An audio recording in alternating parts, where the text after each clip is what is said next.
novembro de 1889, eis que nasce os Estados Unidos do Brasil.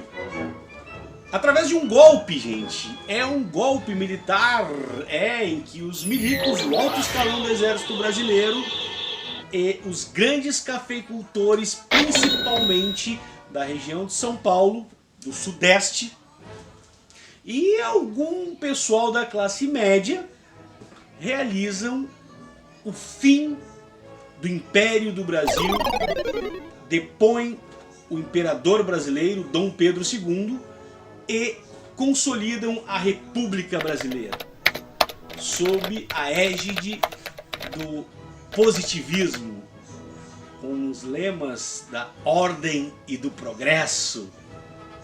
Ordem para quem? Progresso de quem?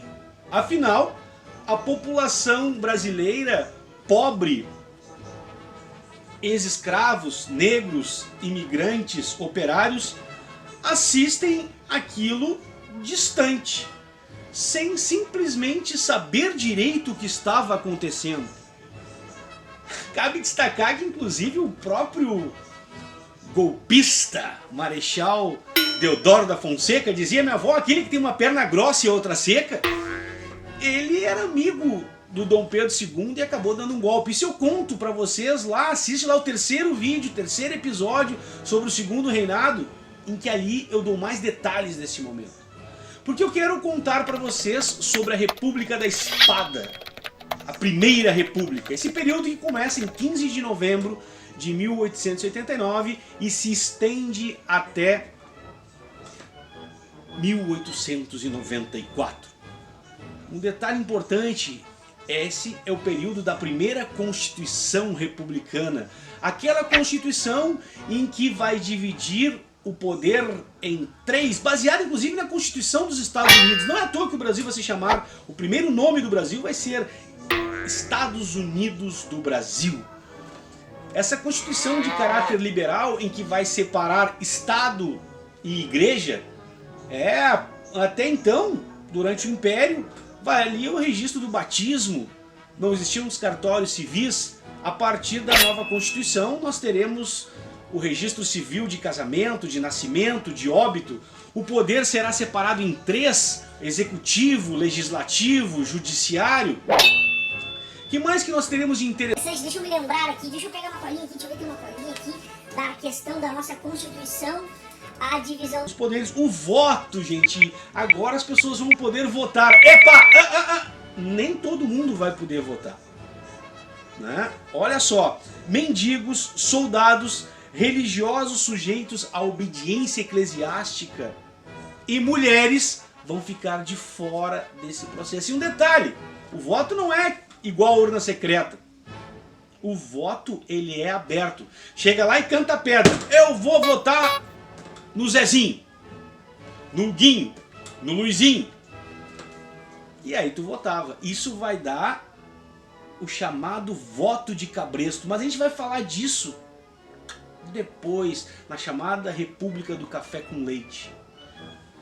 Outro aspecto fundamental é nós percebermos essas questões é a divisão dos poderes. Eu já falei da divisão dos poderes, se não falei, vou repetir para ti, não tem problema. O executivo, que é o presidente da República, o legislativo, bicameral, com senadores e deputados, vão acabar com o Senado vitalício, isso é importante destacar. O mandato do presidente é de 4 anos. E um detalhe importante, o presidente durante a eleição, ele pode ser de uma chapa e o vice-presidente de outra chapa. Não precisa, aliás não é chapa única, casadinho, presidente e vice. E o judiciário, onde o órgão máximo é o STF, esse que está o tempo inteiro na mídia e que parece que teremos um ministro novo indicado pelo nosso presidente atual. Veremos o que vai dar nisso. Muito bem, falarmos desta República da Espada, é importante destacarmos que ela está dividida em dois momentos.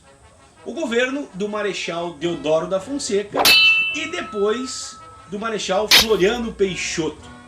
Como eu disse para vocês no início do vídeo, Quem vai proclamar a República do Brasil será o Marechal Deodoro da Fonseca. Ele que vai chamar a Constituição, a primeira Constituição republicana, que vai mudar essas leis aí, conforme nós já falamos. E depois, ele, com o apoio de setores militares, irá pressionar os deputados, porque nesta primeira eleição o voto foi via colégio eleitoral e não os eleitores, certo? Mesmo lembrando, vamos salientar que mesmo depois, quando o povo começa a votar, apenas os ricos votam. Pessoas pobres são excluídas, conforme eu já falei aqui. Mas num arranjo via Congresso, vocês já viram que o Congresso, a nossa história do Congresso, ela gosta de um arranjo, né? O Congresso, com um arranjo, mais uma pressãozinha dos milicos, dos militares, conseguiram fazer com que o Marechal Deodoro da Fonseca fosse eleito presidente do Brasil, primeiro presidente republicano. Golpista, golpe, que destituiu um governo legitimamente, né, constitucionalmente empossado, que era o Império. Isso é importante destacar, não deixe de ser golpe porque derrubou a legalidade e mudou o contexto político-administrativo. Ainda que é importante destacar que essa república ela continua, olha, não mudou quase nada. A sociedade continuou uma sociedade oligárquica, sem a participação popular. Os ricos continuaram mandando no país e, aliás, fizeram esse golpe da proclamação da república para que eles tivessem mais e mais acesso ao poder ainda. Principalmente o pessoal do Partido Republicano Paulista, o PRP, que queria muito tomar este poder. Diante dessa circunstância, o Marechal Deodoro da Fonseca tinha como ministro o senhor Rui Barbosa, que ficou famoso por esta frase que ela é fantástica. Dá uma olhadinha.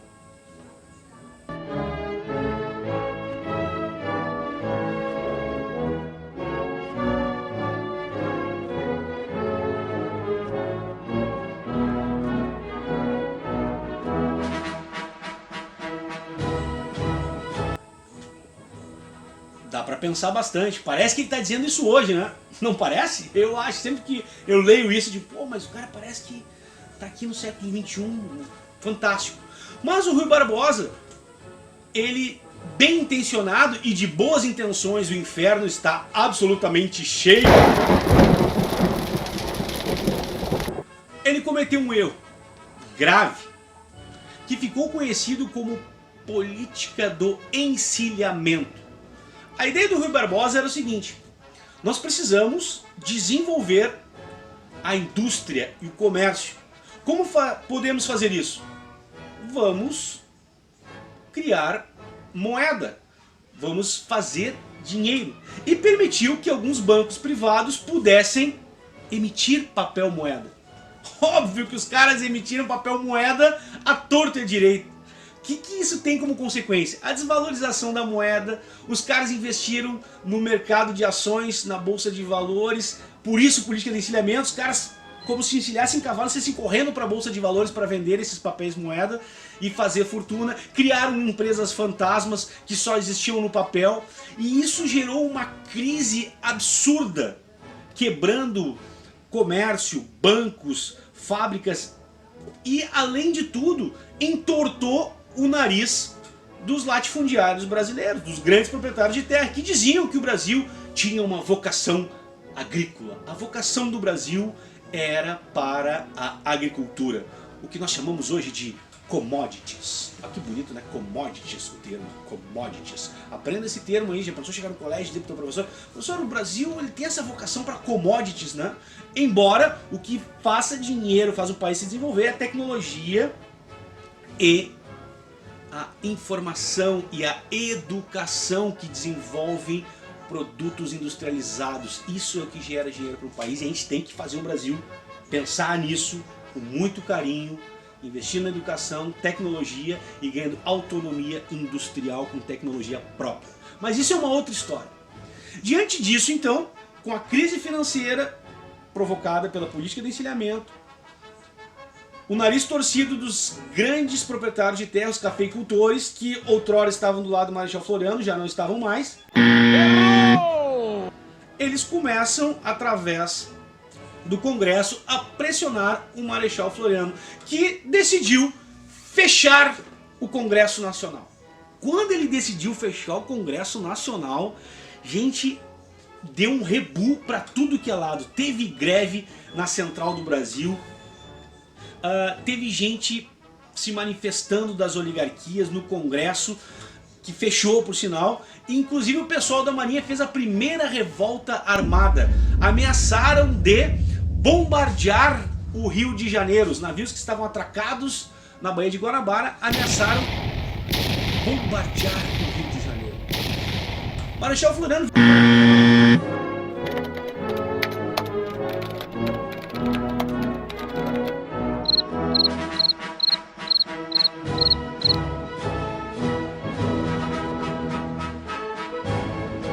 viu que não ia segurar o tranco, estava velho, estava doente. O que ele fez? Resolveu renunciar.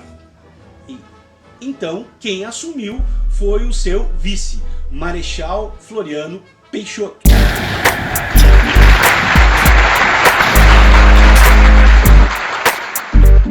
Marechal Floriano Peixoto, por sua dureza e combatividade aos seus oponentes, aos seus adversários, acabou entrando para a história como o Marechal de Ferro. Marechal Floriano Peixoto pegou um rabo de foguete. Quando o Marechal Deodoro da Fonseca abdicou e ele assumiu, e é importante destacar, gente, o Marechal Floriano Peixoto, ele governou na ilegalidade até ele sair em 1894. Por quê? Porque a nova Constituição brasileira, a Constituição Republicana de 1891, previa que, caso o presidente do Brasil morresse, se suicidasse, de morte morrida, de morte matada, ele abdicasse, sofresse impeachment, qualquer coisa, antes de 2 anos de mandato, teria que se chamar uma nova eleição. Marechal Deodoro da Fonseca ficou em média de 1 ano no poder, não chegou nem perto dos 2. Então ele teria que chamar uma nova eleição. Mas ele se fez de louco, nunca chamou a eleição. Mas ele, de certa forma, ele tinha apoio de setores influentes das Forças Armadas, ele tinha apoio de significativos cafeicultores paulistas também, num primeiro momento, certo? E das classes médias. E ele foi esperto. Ele foi esperto. O que ele fez? Ele implementou uma série de medidas para também ganhar apoio popular. Chamamos isso de populismo? O que é populismo? Você sabe o que é populismo? Não sabe? Tem certeza? Vai pesquisar. Vou pensar se eu vou botar aqui do lado que é populismo ou vou botar um ponto de interrogação aqui do lado e tu vai pesquisar. O que ele fez? Baixou o preço dos aluguéis, retirou o imposto da carne para ficar mais barato, né? E com isso, então, ele vai criar medidas para fazer casas populares, certo? Ele vai fazer lá no governo, lá ele vai decretar lá, vamos fazer casa para o povo, certo? O que não vai sair muito do papel na real, mas estava lá. E com isso ele ganhou a simpatia de operários, das pessoas mais humildes, dos setores populares, né, dos profissionais liberais, com essas medidas. Só que ele começa, de certa forma, como ele quer desenvolver a indústria e o comércio, eles começam a torcer o nariz para ele, tipo, o Brasil é um país agrícola, quando é que tu vai entender isso? Os grandes proprietários de terra olham para eles, cara, esse cara de novo, o Marechal Floriano também tá igual, o Marechal Deodoro da Fonseca, mesma coisa. Ah, que coisa séria isso. E então isso começa, né, a minar o governo do Marechal Floriano Peixoto. Principalmente o fato dele tratar com muita rispidez o pouco diálogo, que aliás, né, vamos combinar que todos os governos que nós tivemos milico no poder, diálogo não é o forte deles. Ou tu faz o que eu quero, ou tu estás fora. De várias formas. De várias formas podem te tirar. O estar fora significa várias formas. Diante desse contexto, então, ele inclusive vai sofrer oposição de militares. 13 generais vão fazer uma carta manifesto exigindo que ele convocasse as eleições para que o Brasil ficasse em paz. Claro, esses generais, eles eram favoráveis a uma república federativa com mais autonomia nas províncias, porque não podemos esquecer que com a Constituição de 1891 houve a questão da divisão, né? Deixa de ser província, vão ser estados, vão ter presidentes, dos estados, dos municípios, e essas pessoas, nesse primeiro momento, uma intervenção, não é uma democracia, uma intervenção militar, são nomeadas pelo governo central, pelo governo federal, que fica no Rio de Janeiro. O Distrito Federal é o Rio de Janeiro nesse momento, e isso, de certa forma, incomodava vários setores que desejavam maior autonomia das províncias. Isso vai levar a duas revoltas significativas. A segunda é a Revolta Armada e a Revolução Federalista, que explode aqui no Rio Grande do Sul. Nesse contexto, então, 13 generais vão fazer uma carta manifesto. E nessa carta manifesto vão dizer que ele tem que chamar as eleições e tal, tem que ter mais flexibilidade, e que caso ele não obedecesse, ia ter problemas, haveria conflitos. O que ele fez? Perseguiu e tirou esses generais do poder, e os generais responderam. E o que os generais fizeram? Bombardearam a cidade do Rio de Janeiro. Vou botar uma foto aqui do lado, aqui, ver se eu acho a foto. Acho que vai ter a foto aqui do lado, né? Bombardearam da Baía de Guanabara. Essa vez bombardearam. Na primeira revolta armada não chegaram a bombardear, na segunda bombardearam a cidade do Rio de Janeiro. Mas Marechal Floriano Peixoto, com seus apoiadores, com os militares que ficaram ao seu lado, conseguiu abafar esta revolta. Só que aqui no sul vai acontecer uma outra revolta, né? Que é a disputa entre o Partido Republicano Rio-Grandense, o PRR, né? E o Partido Federalista. Lembrando que o Partido Republicano Rio-Grandense defendia uma forma de governo republicana, baseada no sistema presidencialista, que eram também chamados de pica-paus. Eles eram adeptos do positivismo e aliados do Floriano Peixoto, e tinha como seu principal líder Júlio de Castilhos, que o cara podia se eleger várias e várias vezes. E o que os federalistas diziam? Não, a gente acha que não, o cara tem que ter, não pode ficar o tempo inteiro se reelegendo, até porque os caras mexiam, era uma podridão a política, o voto era aberto, o pau Pereira pegava se não votasse, era algo bem complicado. Os federalistas, chamados de Maragatos, liderados pelo Gaspar da Silveira Martins, parece que ele é bisavô desse cara aqui, que foi presidente do time ali do Maitá, ali, que era da Zenha, né, que se muda ali, não sei nem se esse cara tem casa, né, que é o Cacalo aí, que é o Luiz Carlos Silveira Martins, o Gaspar da Silveira Martins, que era um desses líderes, tá, dos Maragatos. Mas os caras tinham, digamos, embora os caras também fossem da oligarquia, isso era uma disputa entre oligarquias, não é que um defende os pobres e outros, não, é uma disputa de oligarquias, né? Eles defendiam, então, uma república federativa, mas com alternância de poder, com mais flexibilização, com mais participação, com mais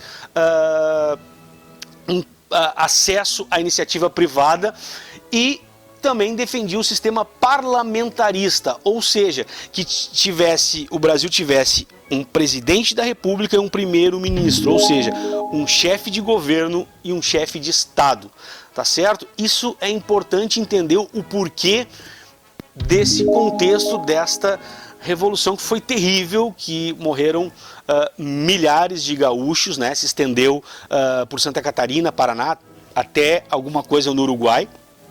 Também teve pessoal, foi para lá, se refugiava e tal, também teve contatos de lá.